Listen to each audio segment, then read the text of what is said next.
Good evening. I'm Kim Reynolds, Governor of the great state of Iowa. Like you, I just watched the President's address. I listened as the governor of our state, as a mom and a grandmother of 11 who's worried our country is on the wrong track. We're now 1 year into his presidency, and instead of moving America forward, it feels like President Biden and his party have sent us back in time to the late 70s and early 80s, when runaway inflation was hammering families, a violent crime wave was crashing our cities, and the Soviet Army was trying to redraw the world map.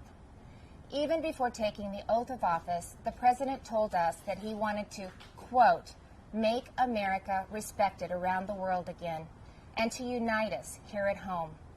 He's failed on both fronts. The disastrous Afghanistan withdrawal did more than cost American lives. It betrayed our allies and emboldened our enemies.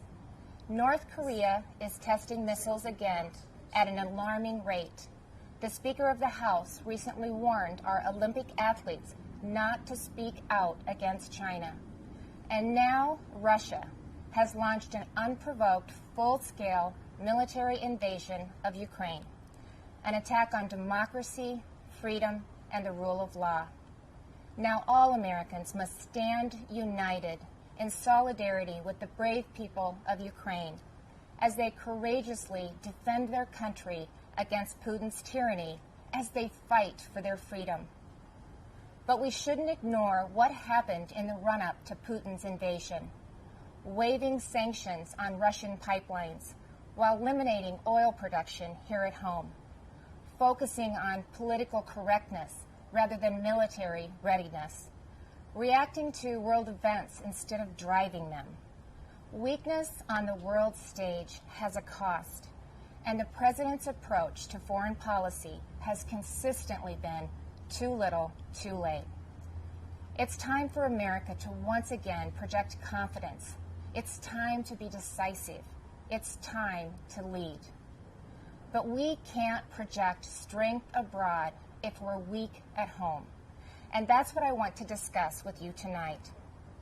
The President and Democrats in Congress have spent the last year either ignoring the issues facing Americans or making them worse. They were warned that spending trillions would lead to soaring inflation. They were told that their anti-energy policies would send gas prices to new heights, but they plowed ahead anyway, raising the price at the pump by 50% and pushing inflation to a 40-year high. 4 decades ago, when our nation was last reeling from inflation, I was a young working mom just starting out. My husband Kevin worked days while I watched our girls, and then we would literally switch. We would pass in the yard as he was coming home, and I was leaving to work evenings at the local grocery store.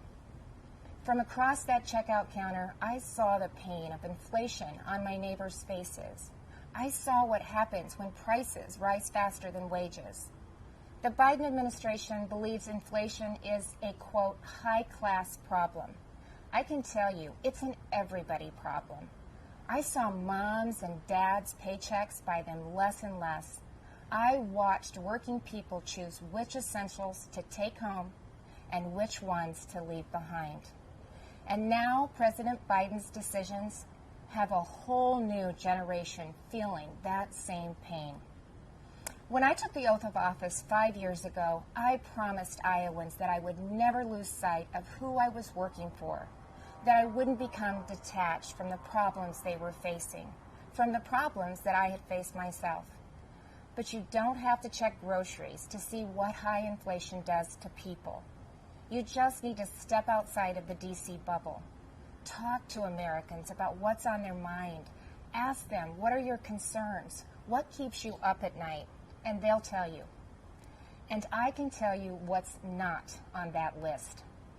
They won't tell you that spending trillions more and bankrupting their children is the answer to their problems. They won't tell you that we should be paying people not to work. And they certainly won't tell you that we should give billions in tax giveaways to millionaires and billionaires in Democrat-controlled states like California, New York, and New Jersey. But that's what the Biden administration has been pushing for over the last year. And that's all part of Build Back Better. Thankfully, the president's agenda didn't pass because even members of his own party said enough is enough. Well, the American people share that view. Enough is enough. And it's not just with D.C. spending. Americans are tired of a political class trying to remake this country into a place where an elite few tell everyone else what they can and cannot say, what they can and cannot believe. They're tired of people pretending the way to end racism is by categorizing everybody by their race.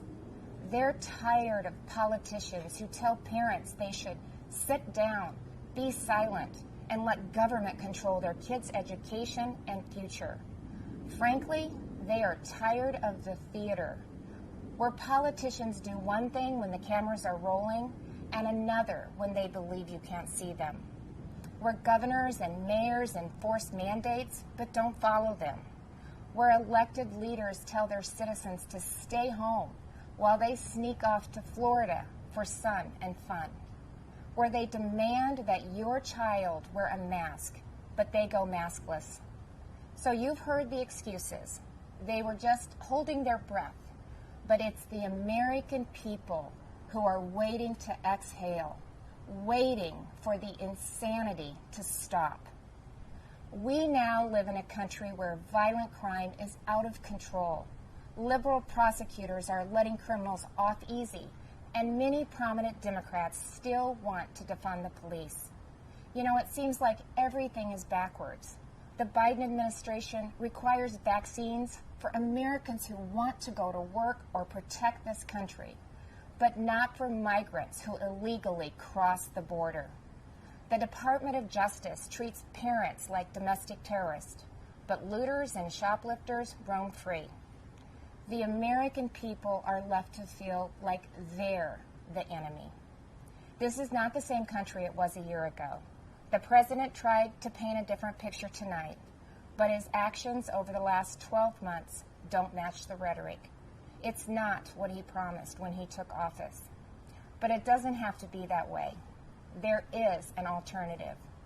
Across the nation, Republican governors and legislators are showing Americans what conservative leadership looks like, what it means to respect the people we serve, to hear them out, to stand up for them and walk alongside them. We know that our problems require bold action, but we also know that bold action doesn't have to mean government action. It's Americans making their own decisions for their own families and future. Republican governors face the same COVID-19 virus head-on. But we honored your freedoms and saw right away that lockdowns and school closures, they came with their own significant cost, that mandates weren't the answer. And we actually listened to the science, especially with kids in masks and kids in schools.